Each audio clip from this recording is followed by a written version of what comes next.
बिस्मिल्लाहिर्रहमानिर्रहीम। अस्सलाम वालेकुम friend, Majid Khan auto EFI training में खुशामदीद। अच्छा प्यारे भाई, बात यह है कि ये जब गाड़ी को AC चलाते थे, पहली बात तो यह है कि किसी ने यहाँ से डायरेक्ट किया है, अंदर से तार लेके आए, डायरेक्ट कर दी और ना RPM बढ़ रहे थे, बजाय RPM जैनवन अब मैंने सिस्टम किया है यहाँ से और अंदर से कंप्यूटर से।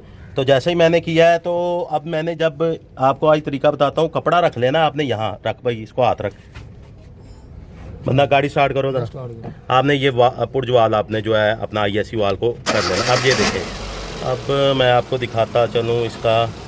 अब आपको इसकी AC चलाओ, ये देखें ओपन हो गया इसका। AC चलाना, ये देखें अब AC चलाया तो ये बंद हो गया है, क्योंकि खुलना चाहिए। AC बंद करो, ये देखें अब खुल गया है। मतलब किसी ने ये कनेक्शन किए हैं तो ये कनेक्शन भी उल्टे हैं। तो मैं इसको कनेक्शन को सीधा करूँगा। अब जब आपने चेक करना हो, कपड़ा रख लेना यहाँ, आपने गाड़ी को स्टार्ट करना है, AC चलाना है तो ये ओपन होगा, खुलेगा, और जब AC बंद करेंगे तो ये बंद होगा। अब ये मतलब इसकी तारें गलत लगी हुई थी, ये तारें सीधी करूँगा तो ये इसका फंक्शन ओके हो जाएगा। तो इंशाल्लाह भाई मेरी वीडियो आती रहेंगी, अब आनी शुरू हो जाएंगी इंशाल्लाह। मैं वर्कशॉप में आ गया हूँ आपकी दुआओं से, तो इंशाल्लाह ताला आपके साथ लंबी वीडियो भी शेयर करेंगे। जज़ाकुमुल्लाह खैर।